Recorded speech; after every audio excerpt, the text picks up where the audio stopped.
Today guys, I will show you how to delete your whatnot account easy and quick, step by step.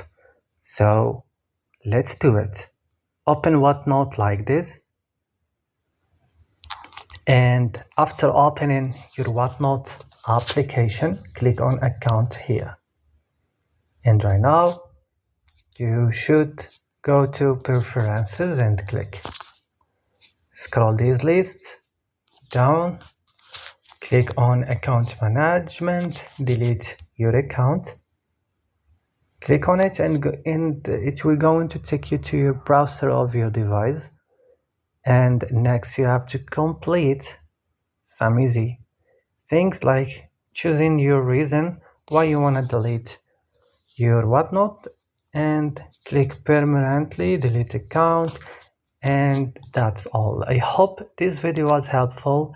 Don't forget to like and subscribe, and bye.